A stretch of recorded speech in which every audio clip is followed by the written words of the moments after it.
before I start chapter 2, I actually want to go back and do a little bit of review from geometry, because what we're going to be doing in trigonometry is going to naturally build on these geometry ideas. So while I was doing this, or before I got ready to do this today, I was looking through your homework quizzes from the first day of class, where I asked you to write down everything you remembered about triangles. The one thing that I was really kind of looking for, hoping to see, was SOHCAHTOA. If you're interested in having yours back, I'll put it here and you can grab it. If not, I'm just going to throw them away because it's just a completion grade or whatever. But SOHCAHTOA was what I was kind of hoping to see.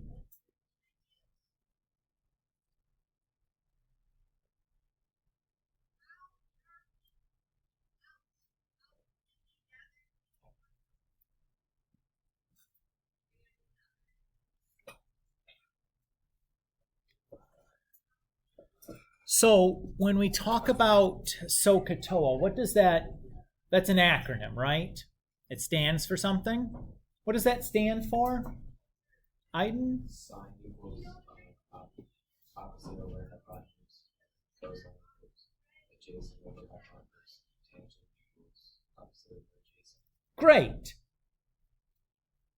So that's what we commonly think of. There's one little piece to that we didn't mention.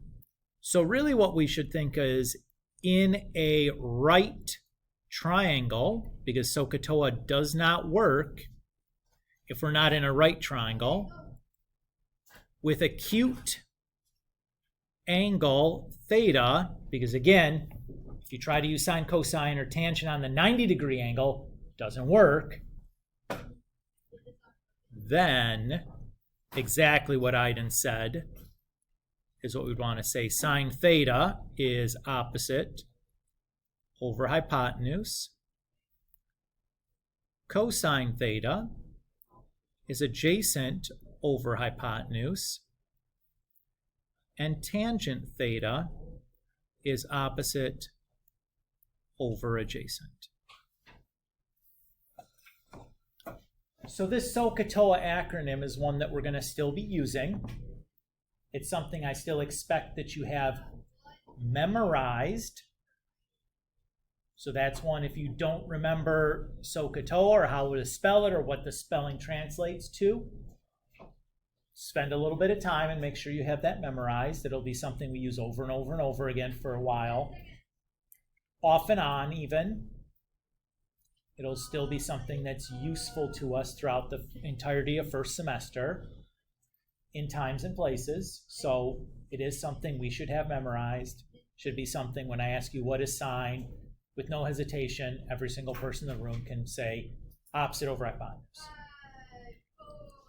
In a race to see who can say it first, almost. So this is one that if you don't have it memorized, make sure that you kind of get that taken care of. All right. So when we look at these definitions for sine theta, cosine theta, tan theta, what does opposite, adjacent, hypotenuse refer to?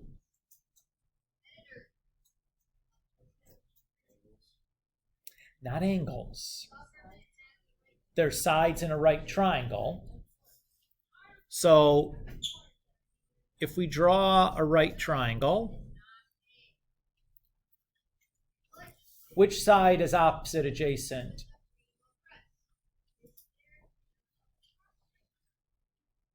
You should tell me, Mr. Kulik, that question doesn't make sense.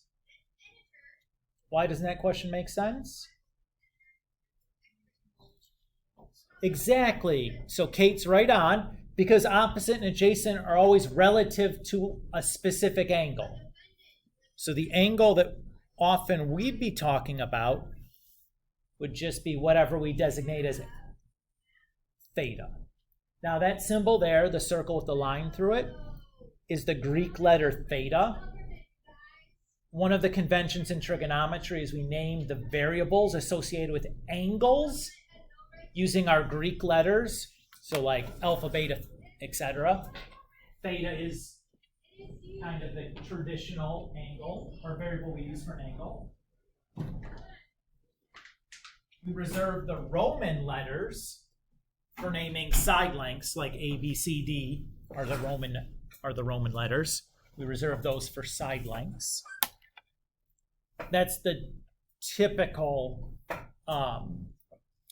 naming convention for trigonometry, but there's lots of other naming conventions that are kind of used interchangeably. Okay, so relative to this angle theta, let's give this triangle give it a name. We'll call it ABC. Which side is the opposite side? Iden? Side AC. AC, great. And we name the side of a triangle as a segment, so we use two letters. Did you have to name it AC? What else could we have called it? CA, right? The order of the two letters doesn't really matter. Okay. So which side is the adjacent? Anybody else? AB, thank you. Or BA, doesn't matter which way you named it.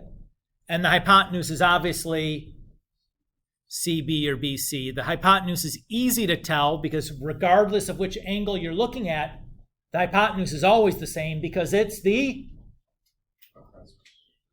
across from the right angle or the longest side in the triangle, right? Everybody's cool with that? Okay. So if we say sine of theta, we would write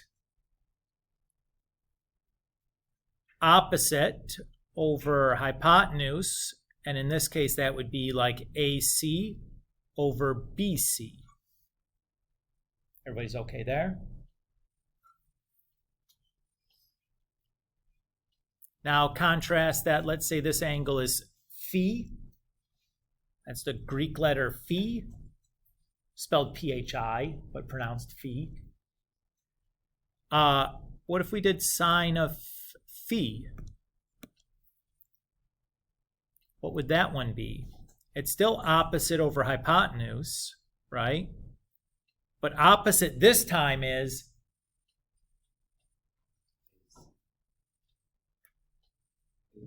AB, right? Hypotenuse is always the same. That'll always be BC. But depending on which angle you are talking about, the opposite side is different, right? So it's all relative to the angle. Have to designate which angle you're talking about before you can assign the values for opposite and adjacent. Does that sound familiar to everybody? Okay.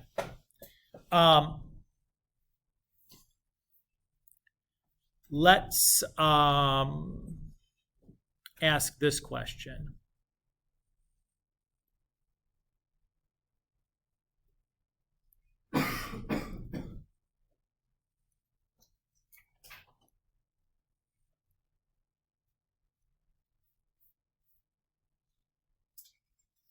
Why does SOHCAHTOA work? Right? We've talked about the how of using like sine, cosine, and tangent. We'll do some more how examples here in a minute. But I want to talk first about why is this working? What is the kind of engine that allows us to say that sine is opposite over hypotenuse? Anybody with any ideas? You might not have talked about this in your geometry class, but all the ideas that we need to do this were things that you would have talked about in your geometry class. So the driving force here, the engine that allows us to do this is similar figures, specifically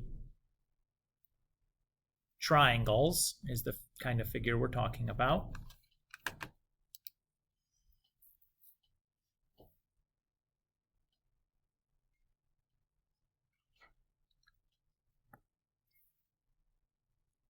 Do you remember the symbol that we used for similarity?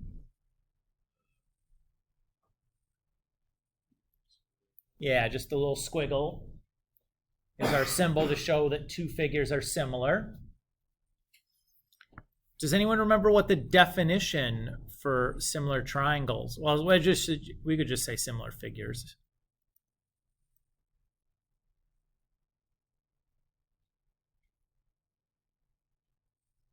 What do we have to have for two figures to be similar?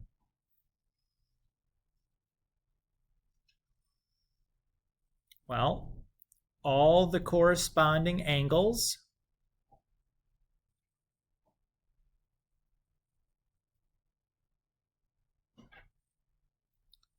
are congruent, and does anybody remember the other piece that we have to have? All the corresponding sides are, any guesses? Well, if they were congruent, we'd have congruent figures. Now, congruent figures are similar, but that's too strong of a condition. They don't have to be quite congruent. They could be, similar is not the word. Starts with a P, if that helps. It's proportional.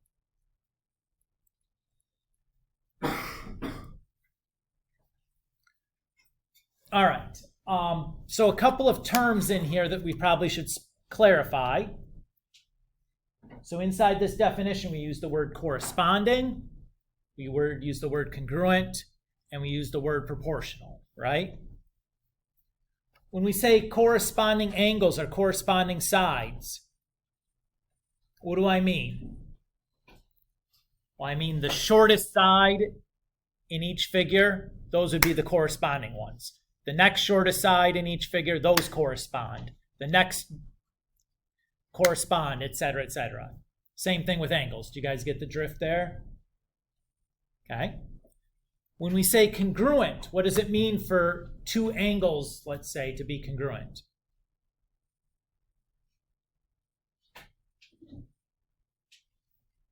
There's a super basic geometry idea that you should know even if it's been 2 years since your geometry course. Equal measure, right, so equal measure.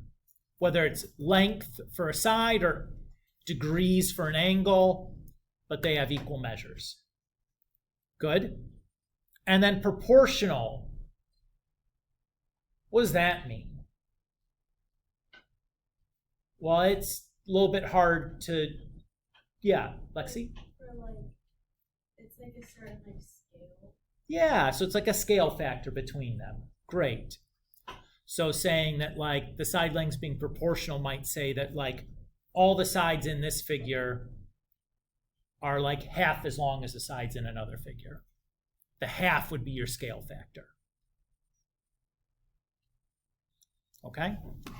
Let's look at a numeric example, and we'll show you kind of how this goes to or relates back to sine, cosine, and tangent, because at first glance, it's not entirely obvious what the heck this has to do with sine, cosine, and tangent.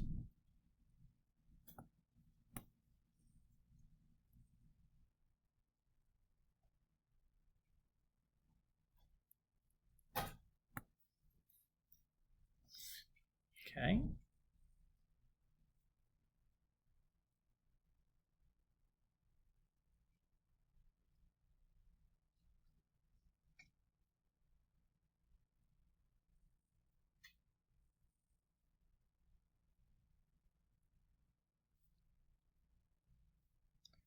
Okay. So let's say we have this situation. Remind me again, what does it mean when we have like this little arc symbol on an angle?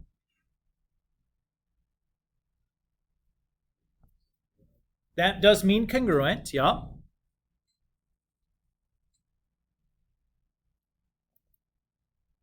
So we'd have angle ACB is congruent to angle DFE. And then what would it mean if there's two of those little arc things? They're congruent also, but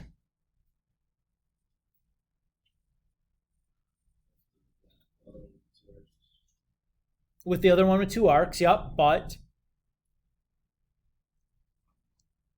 the measure of that angle might be different than the measure of the angle with one arc, right? Everybody agree? That those two are congruent, but they might not be the same measure as the other angle. They don't have to be. They could. It doesn't matter if it is or it isn't in this case. So far, so good? Does anybody see a third congruent angle in this figure? Yeah, the right angles obviously are congruent, right? All right angles are congruent.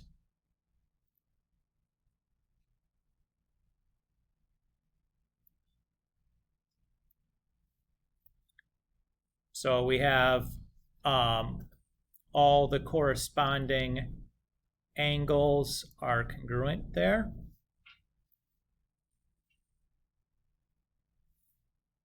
Everybody's cool with that? What we've shown? God bless you. You're welcome. Now let's show that the sides are proportional. So let's say here's side CA. What side is proportional, or I'm sorry, is corresponding to side CA in triangle DEF? FD. Okay. What side is corresponding to AB in triangle DEF?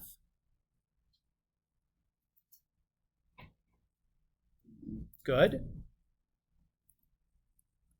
And what side is corresponding to CB in triangle DEF?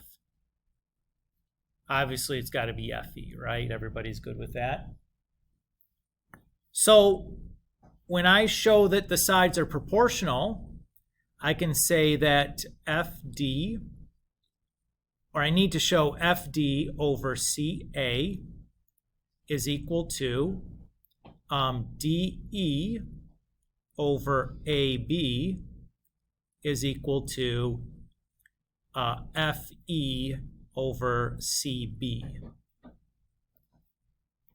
So 6 over 3 needs to be equal to 8 over 4, which needs to be equal to 10 over 5, which is true because they're all equal to 2. That 2 would be the scale factor.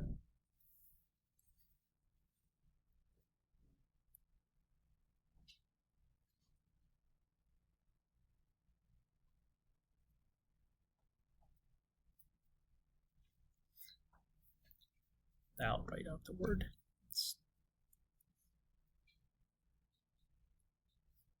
So there we've shown that corresponding sides are proportional. I want to note here that the way we've set up this proportionality is that those are all from the triangle DEF. And those guys are all from the triangle ABC. Everybody see that? Now, would it have mattered if I flipped all those fractions? Does that still work for showing proportionality? Yes. Could I have just flipped one of the fractions? No. What if is that the only way I could write it is either that or the flipped version to demonstrate proportionality? Well, you could also show something like AC over CB equals DF over FE. Notice that AC and DF are corresponding, and CB and FE are corresponding. So that would be also allowed.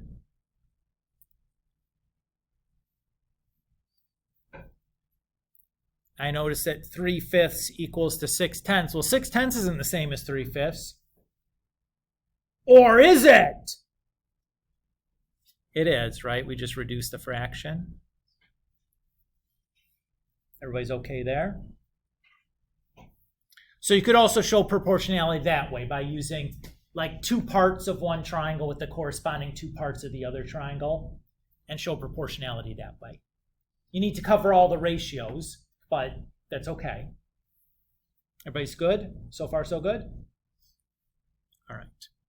Now, in practice,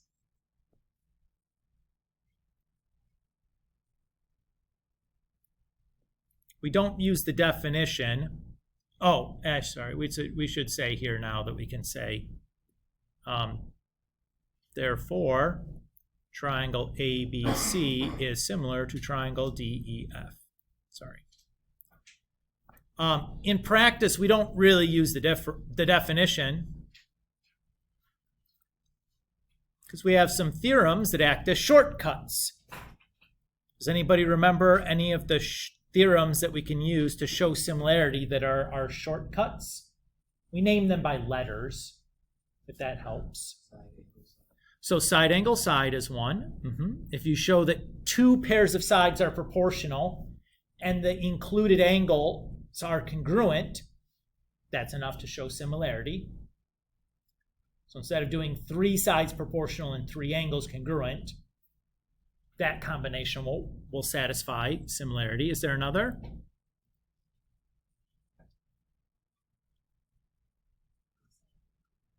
Well, angle side angle is a congruence theorem. It's actually stronger than what we need to show similarity to show similarity. To show similarity, actually just angle is enough. So the same thing with like angle side, that's another congruence theorem, but again, just 2 angles congruent is enough for us. And then the third one is side. Which one is not included on this list? SSA. Not a congruence theorem, not a similarity theorem. It's easy to remember because how do you spell that in reverse? No swearing in math class, come on. Everybody's okay? We actually talk about the SSA, the case later on in first, or maybe it even runs into second semester depending on how quickly things move, and why that doesn't work.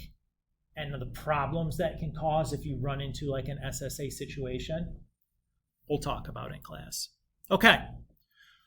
All right, Mr. Kulik, I get it. Similar things. Okay, I could show that 2 things are similar now. You have some good, easy ways of doing that.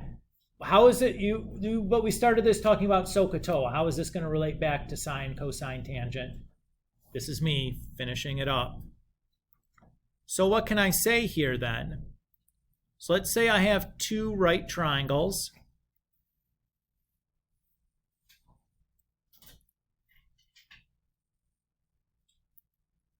That both have an acute angle of 30 degrees. Are these 2 triangles similar?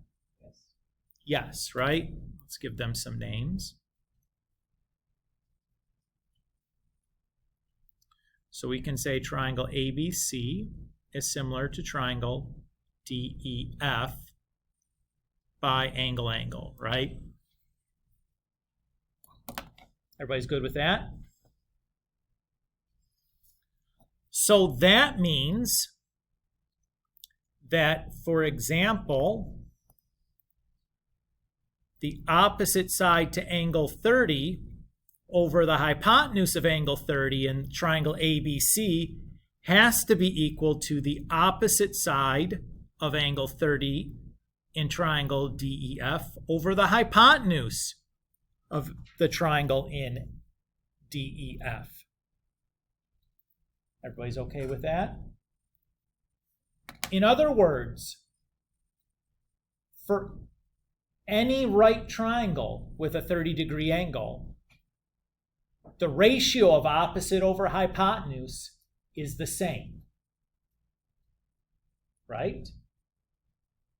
If I can do this for one triangle, I know the ratio of opposite over hypotenuse for all right triangles with a 30-degree angle. Because they're all similar, meaning that that opposite over hypotenuse ratio is all the same. So what we've done is we've taken that 30-degree angle and we map it to that ratio of opposite over hypotenuse using our sine function. So our sine function is taking that 30-degree angle, and because all right triangles with a 30-degree angle are similar, they all have the same ratio of opposite over hypotenuse, so we've just paired those things together in our function. So we'll do this for every possible angle. We'll figure out what the ratio of opposite over hypotenuse is and pair that together with the angle and program that all into our sine function. That's ostensibly what we're doing. Is everybody okay with the idea? And we could similarly do this for cosine, for tangent. Everybody's okay? So the input is the acute angle measure in the right triangle. That ensures we have angle-angle similarity. The output is going to be the specified ratio fixed to the trig function, sine, cosine, or tangent. That's how it works. That's why this works. Does that make sense? You probably didn't talk about that in geometry because that's a lot of ideas thrown together in one place, but I think it makes really good geometric sense. Here's the bummer, though. In trigonometry, our first order of business is to extend this definition. That's what we'll be spending the first part of the trigonometry course doing, is moving away from this right triangle definition into a more general definition for sine, cosine, and tangent. That's what's coming.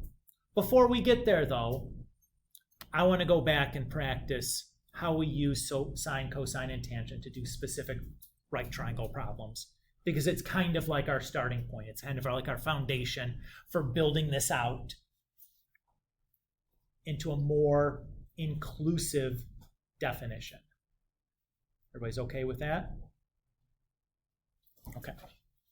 So let's do some examples.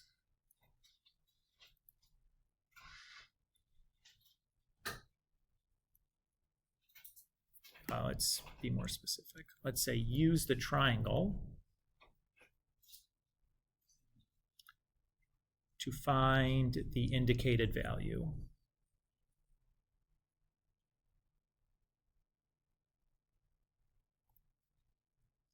All right. Do some examples here. Just do this one.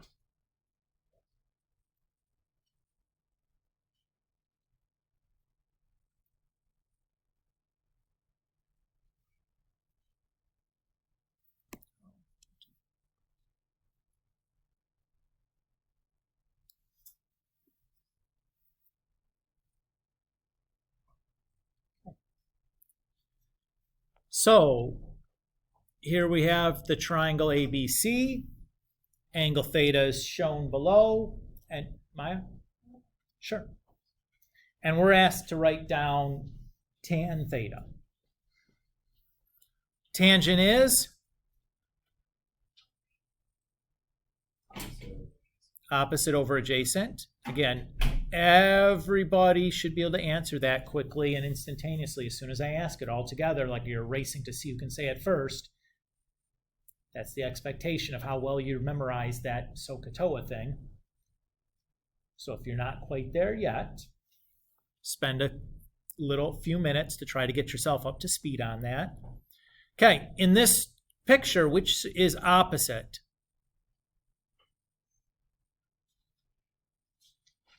BC. Great. And what's adjacent? BA. Everybody agree that's the answer? We're all satisfied? No one objects? You're wrong!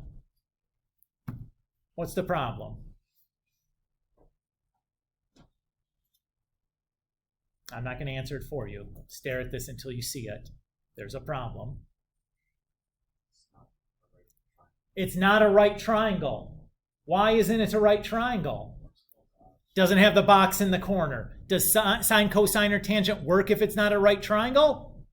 No, it doesn't work on non-right triangles. Okay, let's pretend that Mr. Kulik remembered to draw the box. I forgot on purpose, so we could make a point of reminding you that it has to be a right triangle to do this. Now it's okay, though, right? Now it's correct. You guys were all looking at me like, oh boy, I'm in a lot of trouble, because I was really sure that was right. Yeah, you're basically right. You just forgot about needing the right triangle part. I drew it specifically so it looked like a right triangle too, which is even meaner. All right.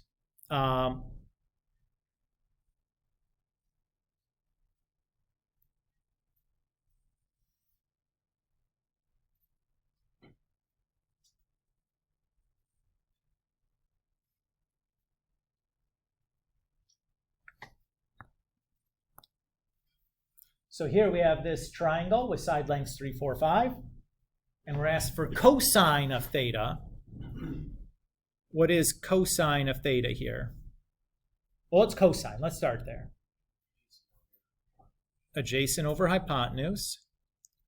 Okay, which side is the adjacent side? 3. And which is the hypotenuse? 5. Remember, the longest side is always the hypotenuse. The adjacent side is the other arm of the angle. So if I drew the arms for angle theta, one of them is the hypotenuse, the other is the adjacent. Hypotenuse is easy to pick out. Almost no one has problems picking out the hypotenuse. The adjacent is the other arm. If you have trouble remembering how to find adjacent, that's the trick. So far, so good? Okay.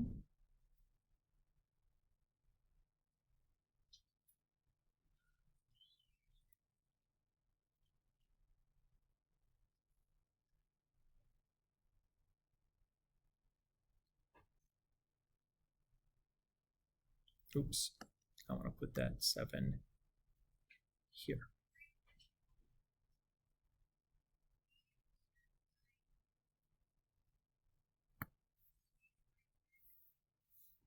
Miriam. Yes.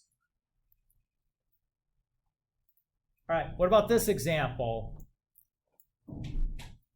What is sine? Opposite over hypotenuse. Okay, which side is opposite? Unknown. Yeah, it's unknown. Let's put an X there then. Okay, well, do we have enough information to figure out what that side is?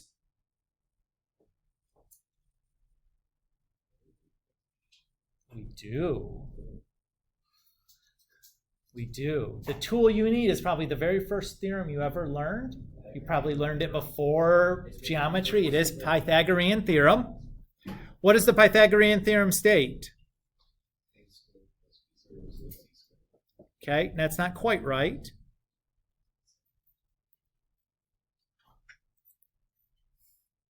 What else do you need? In a right triangle with hypotenuse equal to C, we have a squared plus b squared equals c squared. Oops. Squared. Okay, so you need to have a right triangle to use the Pythagorean theorem, and the hypotenuse must be C. Does it matter which leg is A and which leg is B? Not really. No, it's fine. It doesn't matter. Okay, so let's fill this in. How are we gonna, how do we write the equation to solve for x now? X squared plus 2 squared equals 7 squared. Excellent. X squared plus 2 squared equals 7 squared. Remember, the piece that's by itself has to be the hypotenuse. So to solve for x squared, what should I do first? Okay, so what do? Set exponents. Okay. Great. So 2 squared is 4. 4 squared is 49. I subtract the 4 over. I get 45. Then what? Square root both sides. So x equals, ooh, we squared both sides. What do we have to remember? Plus or minus. But wait a minute here. What is x? What quantity is x solving for? It's the side length of a triangle, right? Does plus or minus make sense? No, you can't have a negative side length on a triangle. Get out of here, plus or minus. So from here on out, when I'm doing a Pythagorean theorem on a right triangle, I'm never going to write the plus or minus. Acknowledge that it is there, but we're discarding the negative solution every single time because we're talking about the side length of a triangle. I'm going to do that automatically from here on out, but I just want to state why I all of a sudden don't care about the plus or minus when we did a lot in the last chapter. And we will again when we start doing potential Pythagorean theorems. But right now, when we're tied to a triangle, we don't care about it. Nick, no. Jack, of course. All right, so we have x equals the square root of 45. Let me use a different color there because that now all of a sudden looks like an x there. Can I do any better than that? Can I simplify that radical?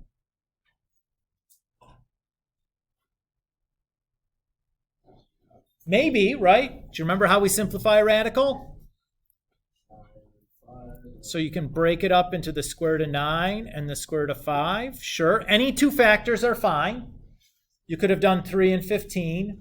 You can't do 1 and 45 because that doesn't really help you any. What's nice about 9 and 5, though? 9 is a perfect square, so it's just 3, right? So what am I left with? 3 times the square root of 5.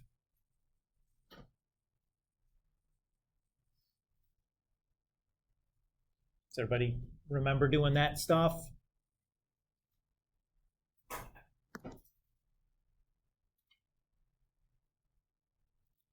So now the opposite, we have 3 square root 5. And what was our hypotenuse? 7.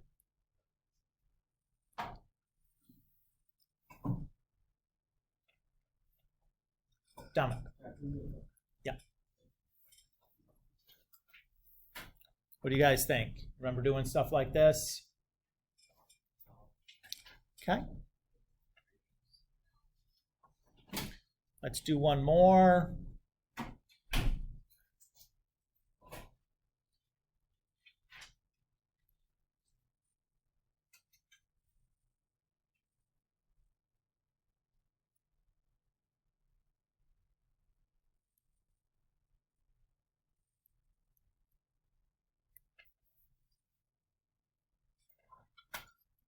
All right, so here we have a triangle. We're asked for tan theta. Tangent is opposite over adjacent. Jacob is killing you all in the SOHCAHTOA race. So far, I'm only convinced that he and I know SOHCAHTOA.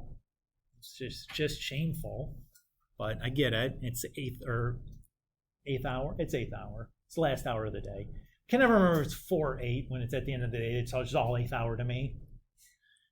The first class of the day is always 1st hour, whether it's 1st or 5th.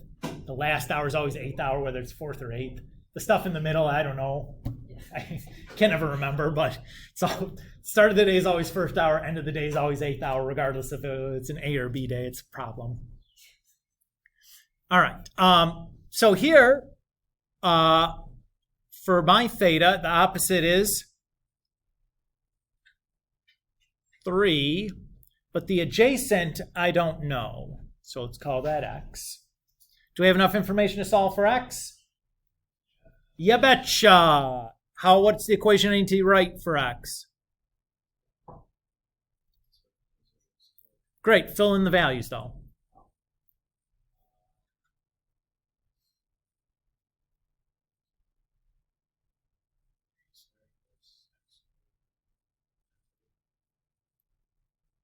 Okay. So 9 plus x squared equals 100. And x squared is going to equal 91. So x is going to be the square root of 91. I think 91 is prime, so there's nothing more to do there.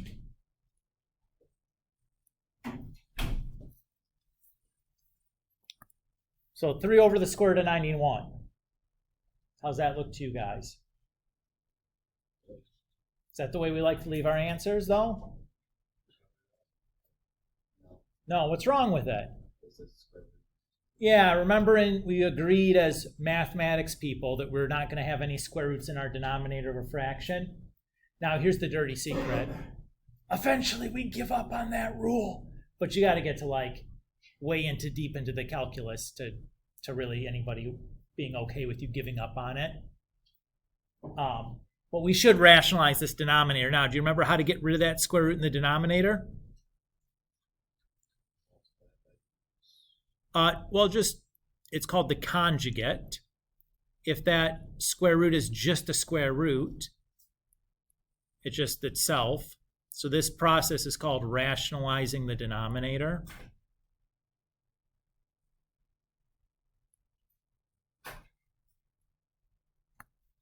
So when I do that, 3 times the square root of 91 is just 3 square root of 91. And square root of 91 times 90, or square root of 91 is just regular old 91. That would be our best answer. That feel okay?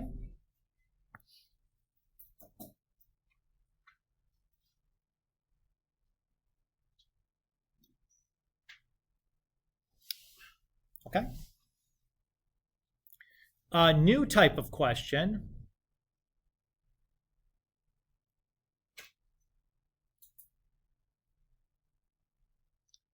The directions here are going to be solve the triangle. What does that mean? Does anybody remember what that direction means from geometry? You surely did this kind of problem.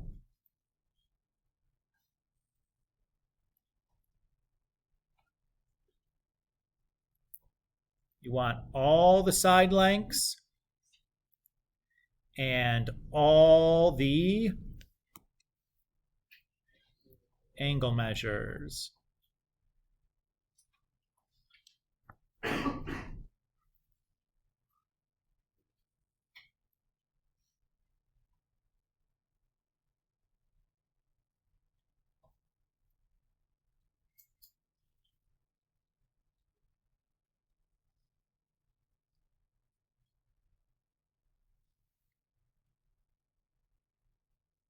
All right. So here, you're given an angle and a side, right?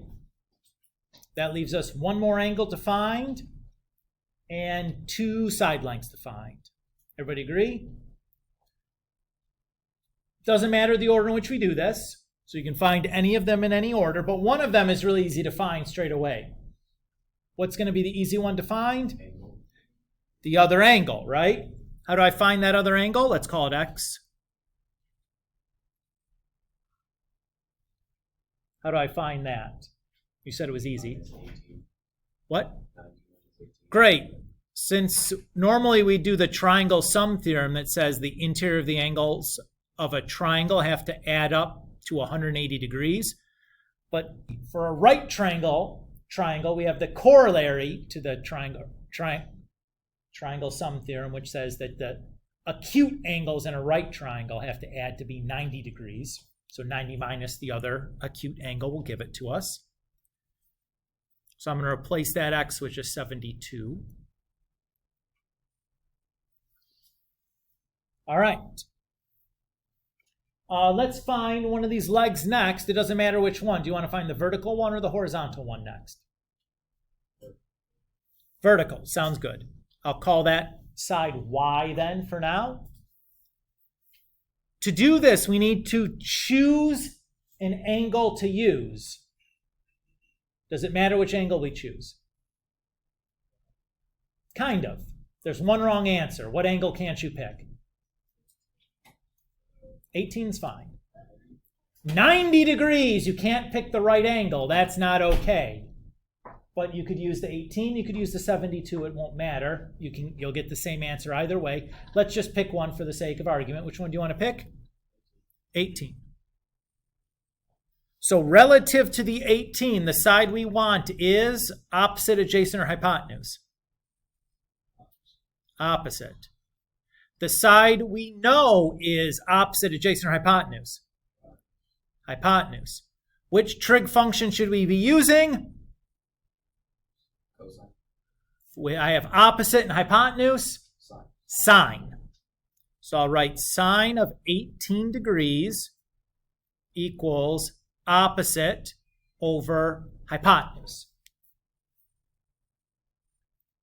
Now you'll notice when I'm doing these problems that I'm always writing the degree sign next to my angle measures. I'm doing that on purpose. It's very easy to get confused about which number is a side length and which number is an angle measure, because the only things that should be going into sine, cosine, and tangent are angle measures.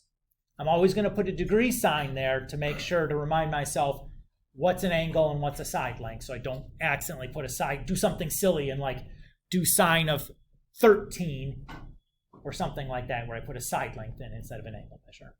All right, to solve for y, what do I need to do?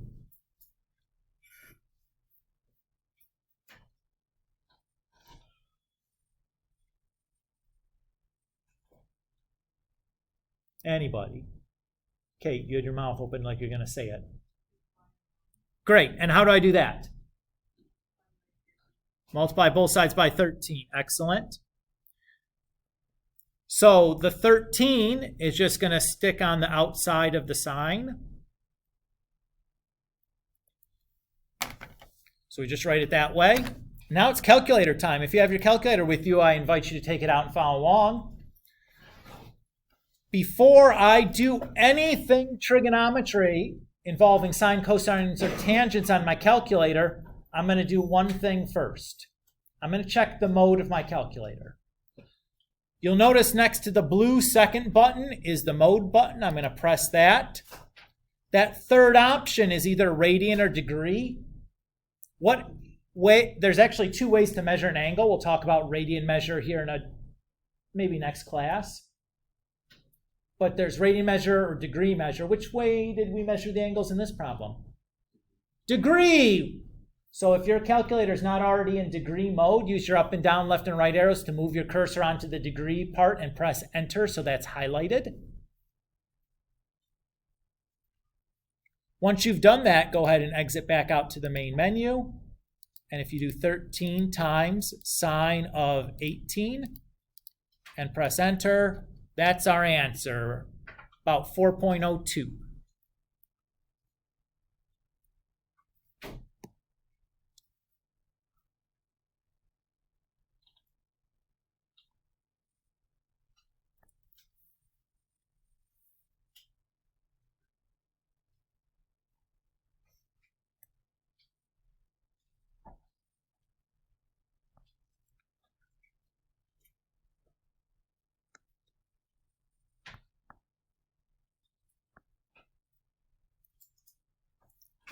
That's going to leave the third leg of my triangle. I'll call that one Z. That's the last one I need to find.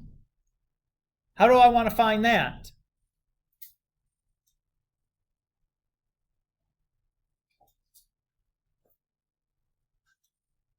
The third side of a right triangle.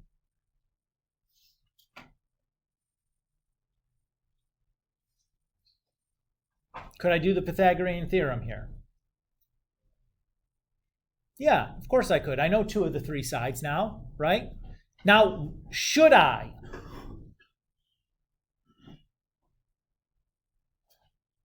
There's maybe a better way to do this. One reason why there might be a better way, the number 4.02, I rounded to get that number, correct? So when I use the Pythagorean theorem and get a new answer, I'm going to round again. It's 2 layers of rounding in that answer. For the purposes of this class, it's probably not a big deal. If you're trying to land a rocket ship on the moon, you might miss the moon with too much rounding. The other potential problem, what if 4.02 was the wrong answer? What if I did the problem right, but I wrote down 4.20 instead of 4.02? And then I use that answer to find my next one. Now a second answer is wrong, not because I did anything wrong, but because I used the wrong number. What I would recommend in this case is let's find z without having to use one of our answers that we came up with ourselves. Let's find z just using the given information. Everybody's okay? You understand the reasoning why I'm suggesting to do this? It's just to reduce the possibility of a future mistake, right? So we're going to do this the same way that we did to solve for y. So we'll start by picking an angle measure. Any acute angle is fine. Can't use the right angle though. Anybody with a preference? 18 or 72? Which one? Sure, doesn't matter. Well, let's do 72 this time. Relative to 72, the z is opposite. The side we are given is the hypotenuse. So I should be using sine again. So I'll say sine of 72 equals opposite, that's my z, over hypotenuse, that's my 13. The advantage here, the algebra is exactly the same. What's that one?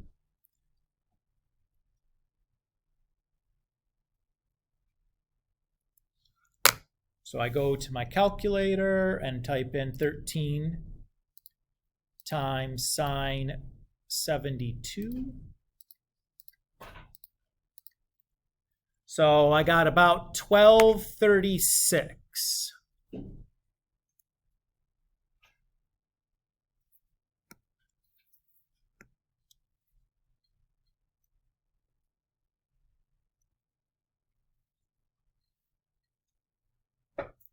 So far, so good? Okay. So, little check. Now, this check is not 100% foolproof, but it's pretty good. Here's what I'm going to do. I'm going to check that the shortest angle is opposite the shortest side. The middle angle is opposite the middle side, and the biggest angle is opposite the biggest side. That was a theorem from geometry about the proportionality of triangles. Now, that's not 100% that I have the numbers right, but it's usually pretty good. It's usually pretty good to catch any monster mistake, right? If I said sine is adjacent over hypotenuse, it should catch that, right? Everybody's okay? Now let's do one more like this and then we'll call her a day. Sound good? Is this all ringing a bell, looking familiar? Kate? Of course, yes. All right, one more.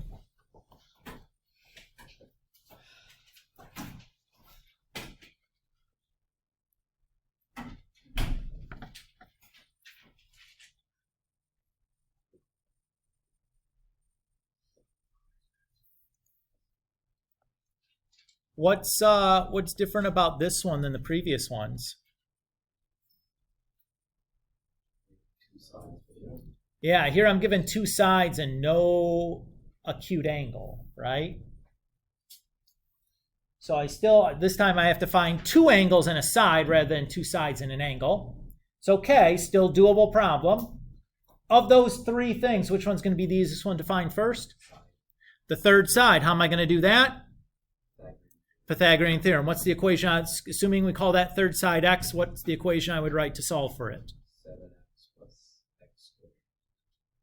You mean 7 squared plus x squared. Yep, equals. Squared. Excellent. Everybody's happy there? So 49 plus x squared equals, was that 225, I think? Let me just double check that real quick. Yep. Everybody's happy? Subtract the 49 over, and that's 176, I think.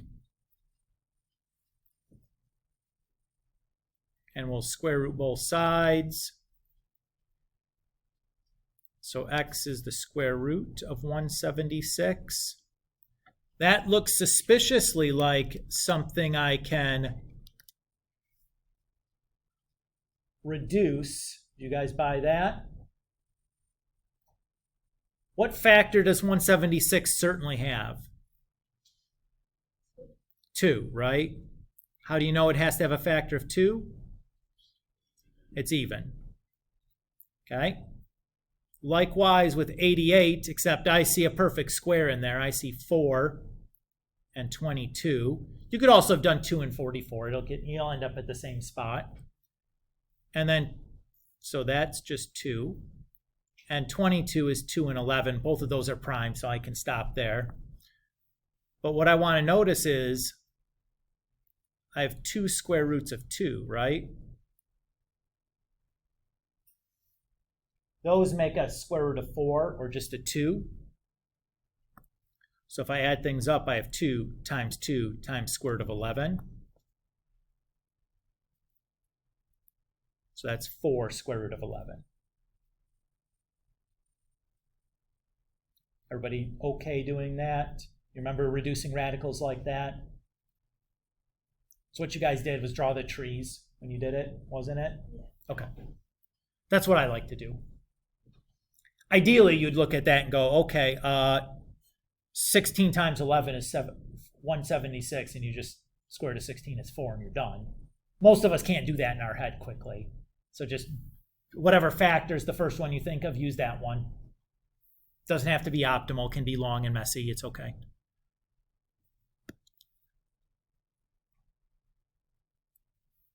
Okay. All right, so let's find the angle. Do you want the angle that makes with the horizontal or the angle that makes with the vertical? Horizontal next, okay. We'll call that one y. So relative to angle y, we need to choose 2 sides. Now, if we're going to use 4 square root of 11, I didn't round there. That's an exact number, so I don't have the rounding issue that I might have had before. But I still have the possibility of, if I did that part wrong, any work I use that answer in is going to be wrong. So I'm going to avoid using that piece. Is everybody okay with the reasoning there?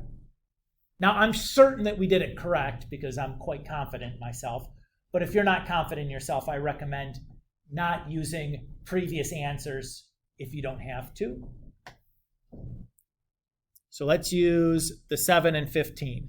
Relative to the y, what is 7? Adjacent. And what is 15? Hypotenuse. So we can say then that, which trig function should we be using? Cosine of angle y is equal to adjacent over hypotenuse. So y is the angle measure, right? That's why it's inside the cosine. Everybody's okay there? Now here's the $100 question. You can cash in with Maura because I know she has that. What operation is going to cancel out that cosine? Exactly. Cosine inverse, right? That's how we say that, but we write the symbol with the cosine -1. So we'll do that to both sides of our equation, right? These are inverses. That's what we just got done talking about in the previous chapter. So I know that a function composed with its inverse reduces down to just a variable, right? Just x.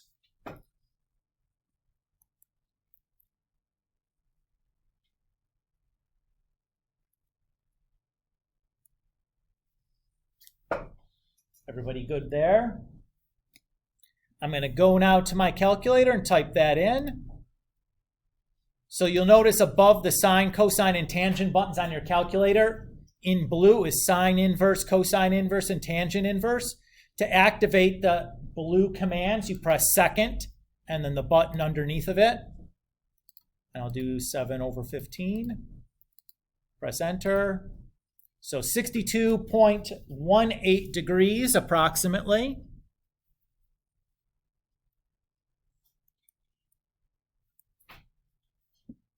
So go and I'll place my y.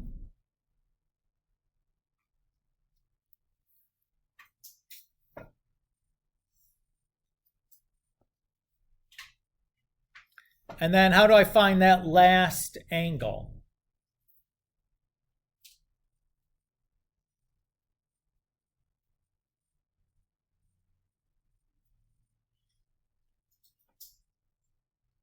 How am I going to find that last angle? Yeah, 90 minus the previous answer, right? Let's just do it that way. At this point, I'm pretty confident that the previous answer is correct, and I have a pretty reasonable check for that. What's that going to be? That's going to be 27.82, I think.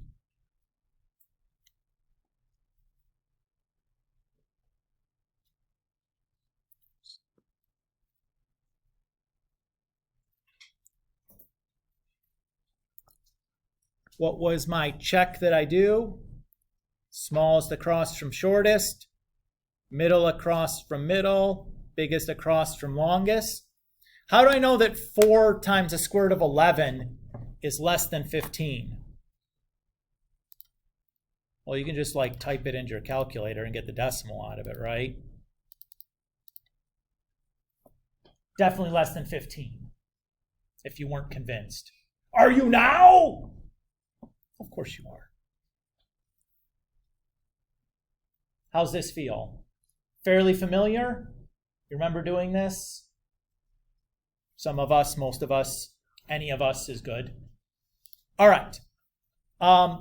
This is where I want to stop today. I think this was enough.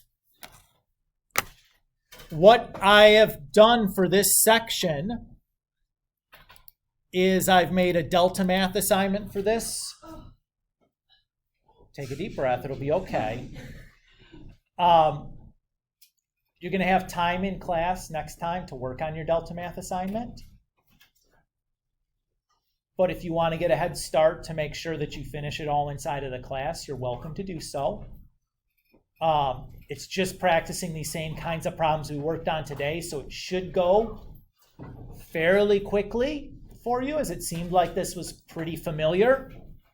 Is this due, or the Delta Math going to be due in like next? Yeah, it would be like next week's problem set. So like not this Sunday, but next Sunday. Oh, it's due on the Sunday, so not at the end of class. Correct. We'll just have time to work on it. You'll just have time in class to work.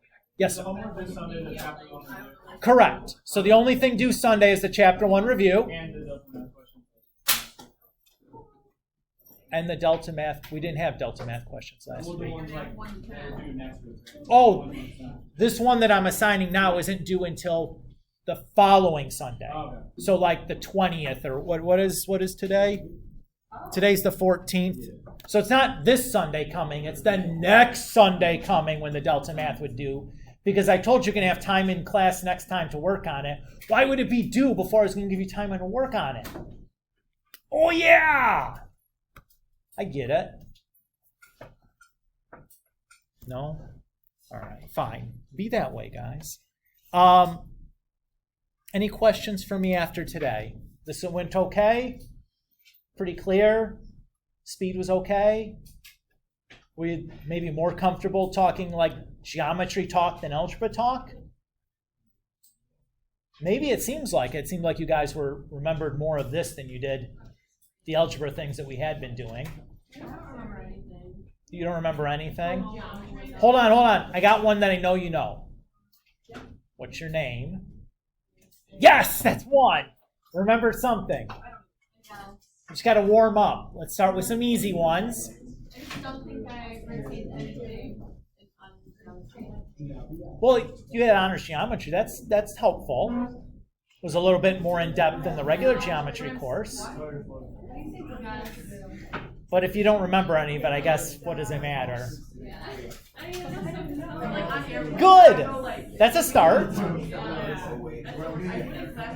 don't even realize my eyes are